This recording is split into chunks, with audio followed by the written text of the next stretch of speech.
Right, so I come back from work. While I was away, I had a few goodies delivered. Got some PET in various colors, and I got a spare print head for my Cobra 3V2 because I like to have spare print heads. I can get one for this as soon as they're available, but right now they're on back order. And then main thing, of course, got this all the way from China, and I'm going to put a link in the comments section there if you want a full size plate. So it's been specially cut to take the place of those 4 individual ones, and here it is now. The only thing I'll say, the plate is very reasonable in price. The shipping, however, all the way from China is horrendous, but, and this is the big but, the shipping cost is exactly the same whether you order 1 plate or 3 plates, just because of the weight and the size of the package. I was lucky enough, got a guy down in Houston and he wanted one of these plates too, so we ordered 1 each and we'll split the shipping costs between us. So if you want one of these new plates, and you can get cold plates as well, but this is simple magnetic PEI. Yeah, see if you can get some people to order one with you, and then you can split the shipping. Or of course get a cold plate, regular plate, and perhaps another spare. You never know, get them all at once. But anyway, link will be in the bottom. Big thank you to everyone involved in getting me this plate. And there's a chap on the way from Houston Juan's coming to come and pick up his plate. Should be here in a couple of hours. So I'm going to unbox this now and just take a look at it and make sure everything's okay. So bear with me while I go and get a box cutter. And so importantly, while I was away, if you remember, I left that Hell's Bell, a finer version printing, just so I could compare that with the 0.3 layer one that I'd done earlier. So this one, oh god, if I can get it off the, oh, there we go, off the plate. You can see how well they stick to these plates. So here's the bell. So that's the new one. Let me go and find somewhere to put it up against the old one where we can see in daylight and we can compare them. So let me just put this down for a minute. I'll get back to you. Alright, so I got them outside. This was the original one, the 0.3 layer height. This was the finest I could get. What was it? 0.12 was it, or 1.5? I'll have to look back and remember. So side by side, I gotta say, yeah,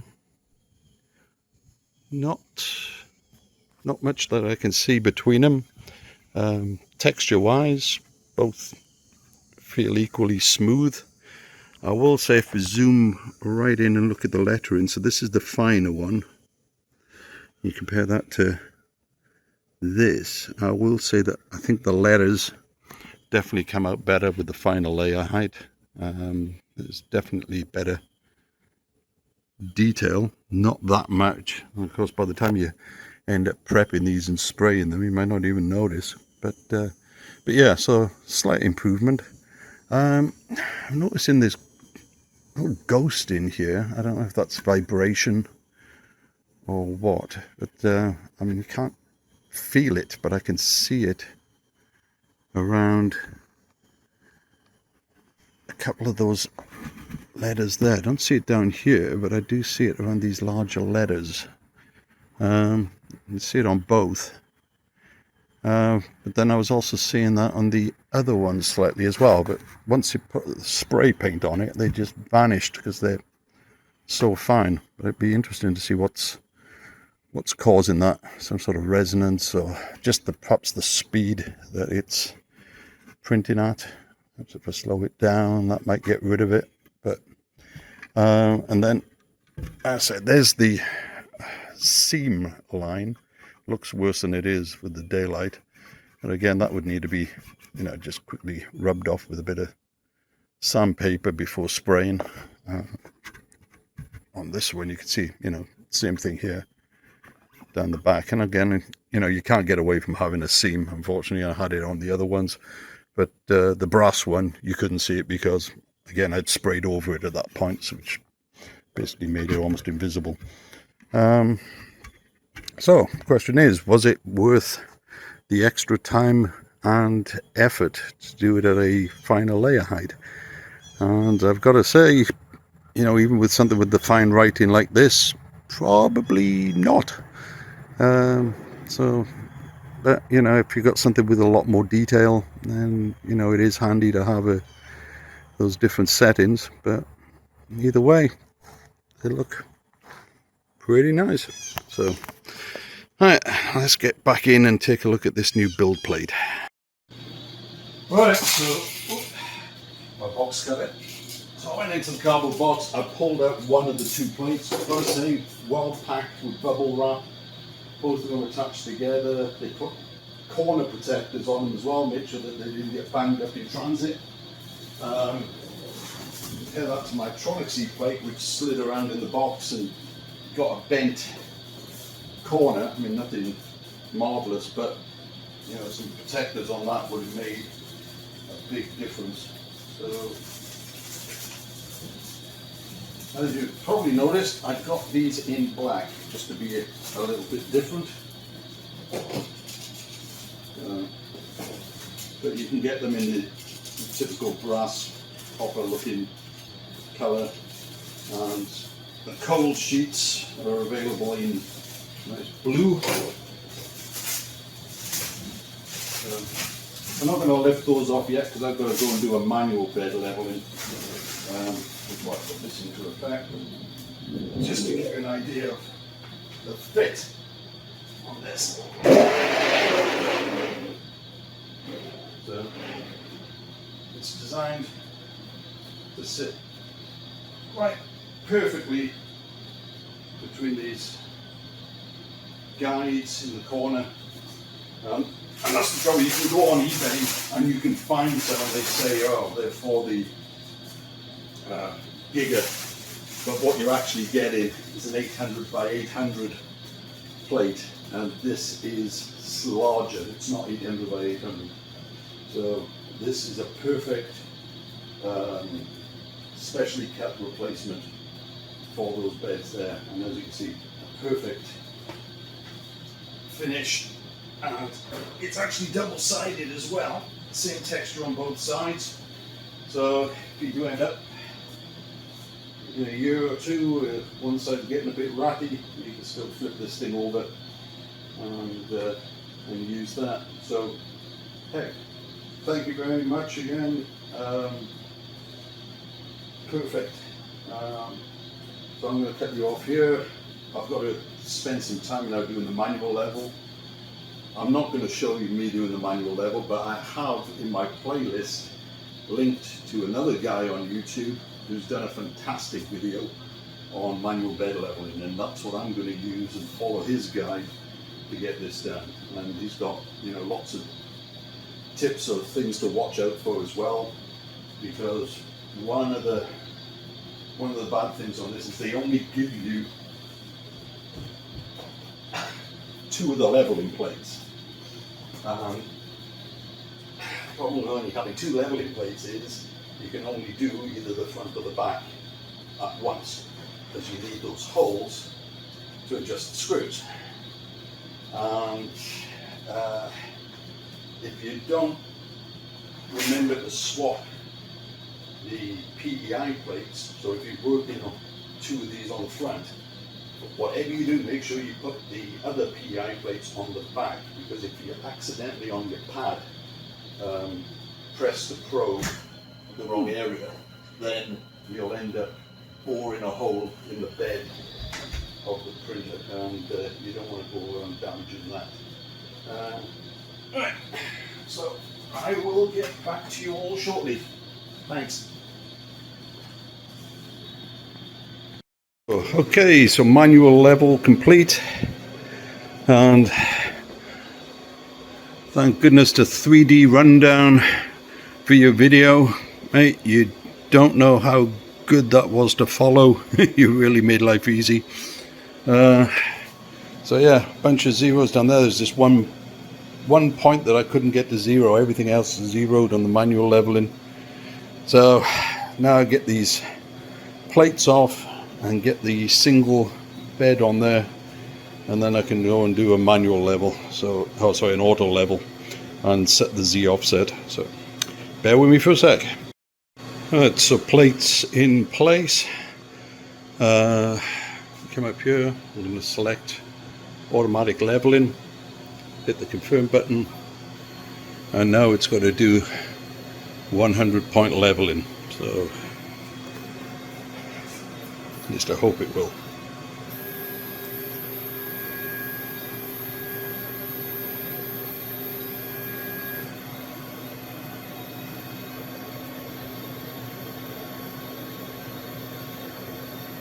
So see it return to home.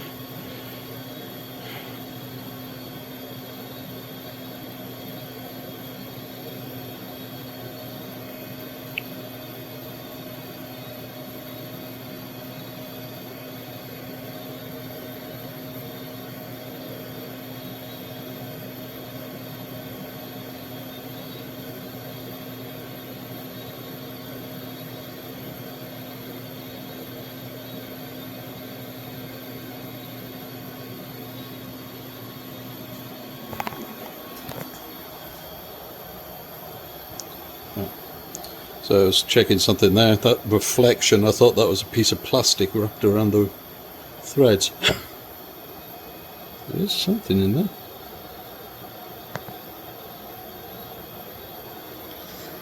Or is it just shadows? Shadows. Ugh.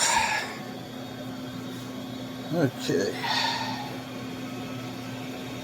Right, I'm going to let that get on with its leveling, and we'll come back and take a look at it. Bit of a long delay to start because it's got to preheat the bed up to 60 and the nozzle as well, but yeah, off it goes. Next bit of fun, set the Z offset. So in my kit, and I hadn't heard many people mention it, there was a metal sheet to save using paper. That's what I used when I did the test prints. So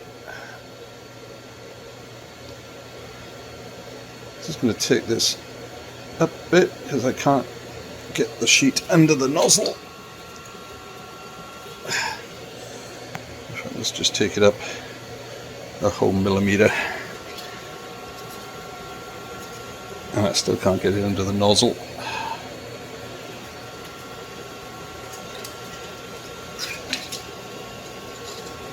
Come on.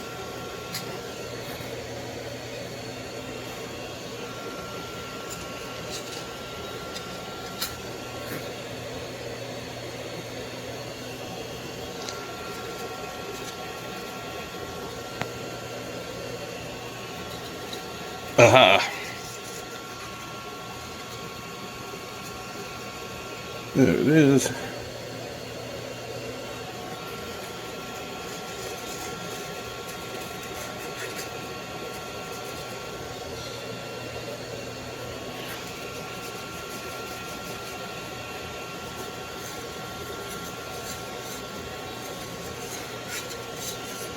Whew. This damn thing gets hot after a while.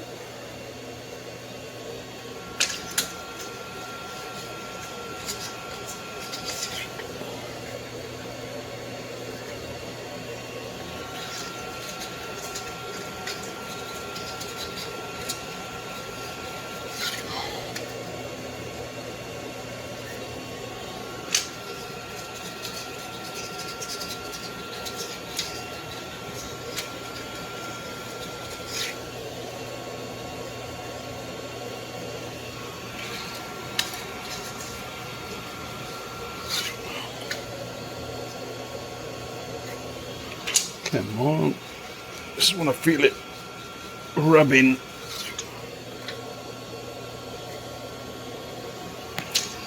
on the metal.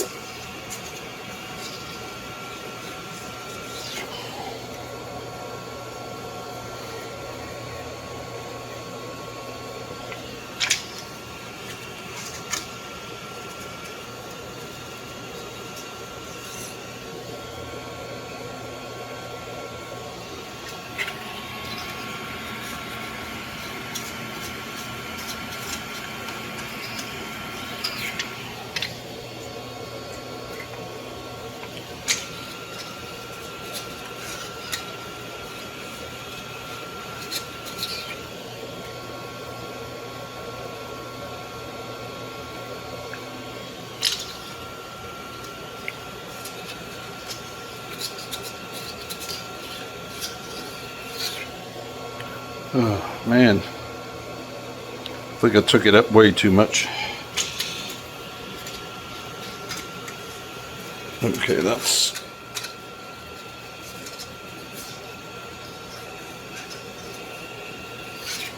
it's feeling like it's almost there.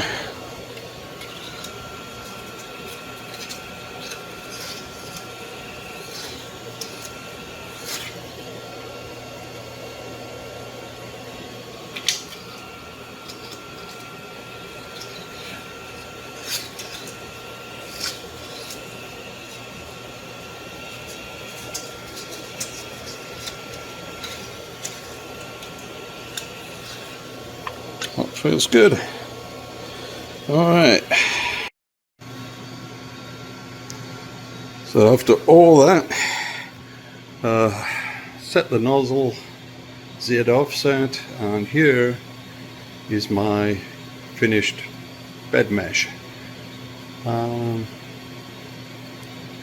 yeah, not too bad at all. Looking for the largest variations there, and they're really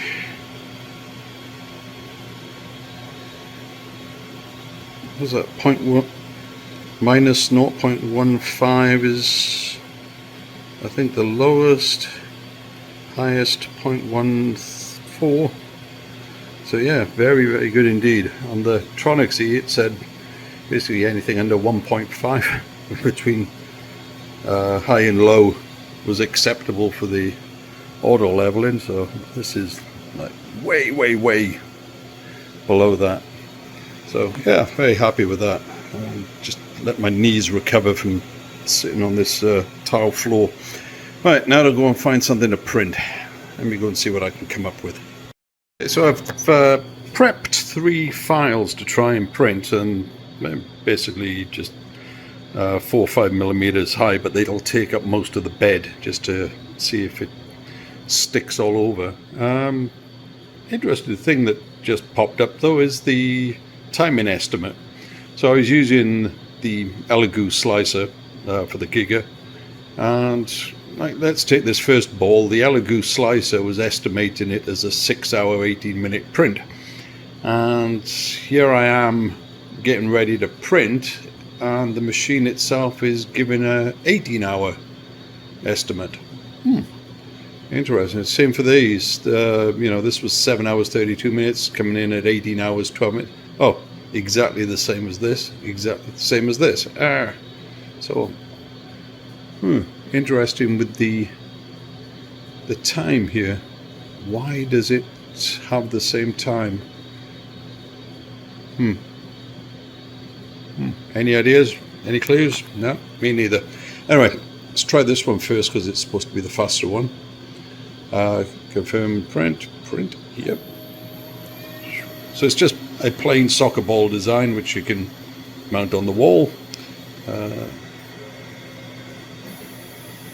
using this Elegoo Rapid PLA Plus.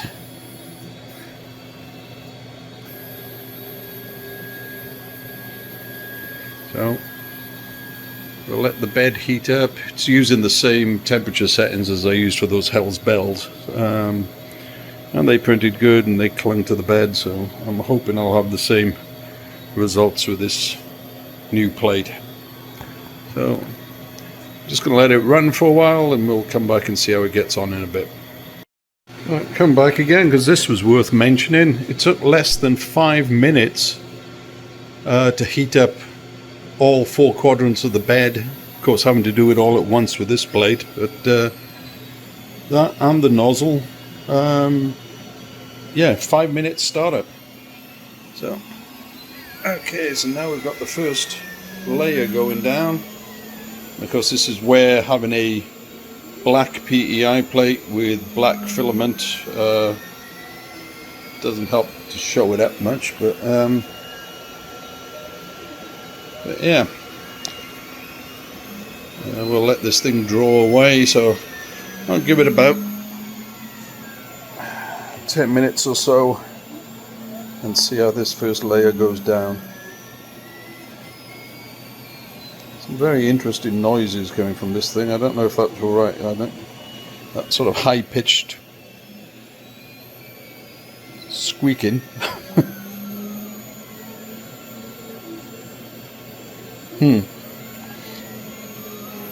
Anyway, we'll come back later.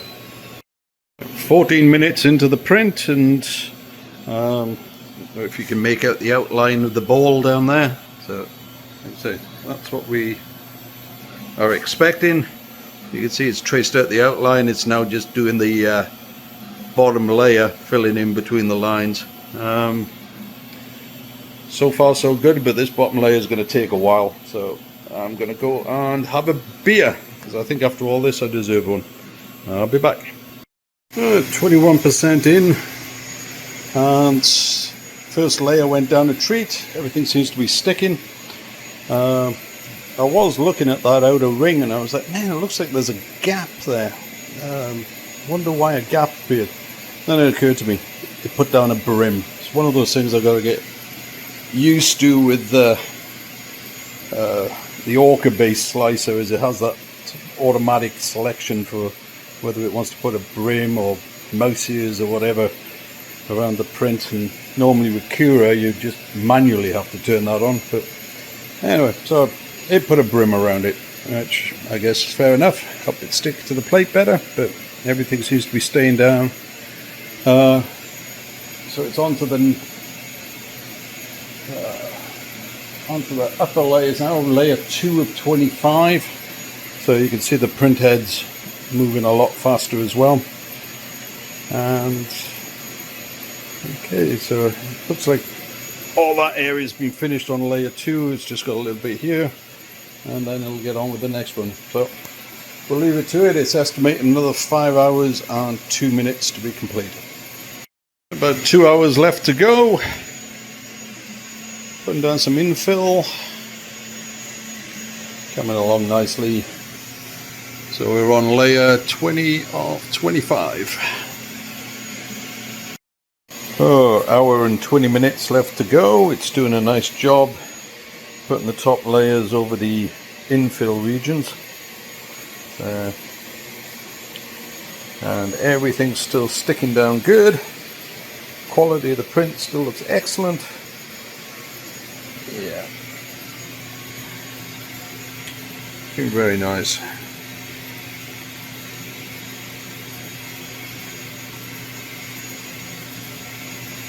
Yep, everything holding up good. Okay, so we're coming in and showing 100% complete, although it still seems to be putting some final touches onto the print down here.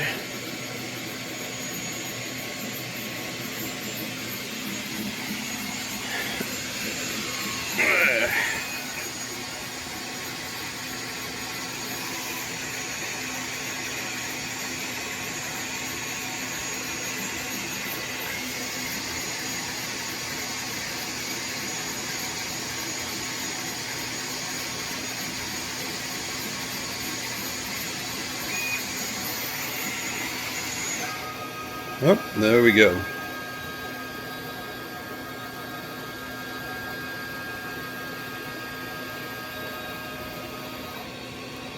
I think, yeah, it's still anchored down good, so I'll let that cool down for a few minutes, and then I'll take the print off, remove that brim and show it to you. But I think we can call this a successful test.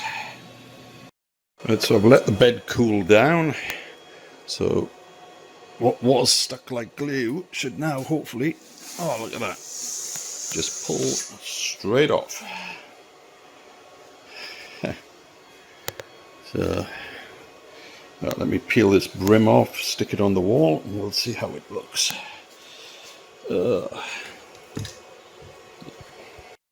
And there we have it, stuck up on the wall. So, like I say, it's a pretty big print. Probably do a real nice metallic coat on that with some spray paint. That would look nice, but hey, not bad on somebody's bedroom wall. Yeah, that came out really well. So I've got another one I'm going to run off now. There you go. This is more sort of broken through the wall type design. That should look pretty cool. So I'm going to let that run overnight. But yeah, I am very impressed. I mean, it stuck to the bed like glue and then just popped off by hand once it had cooled down. Excellent. And of course, with it being a one-piece bed, I've now flipped it over. So that's the reverse side. So this is what was face down on the plate, and you can see that gives it a lovely texture. That looks way better. So yeah, flip it around the other way, and yeah, that looks absolutely beautiful.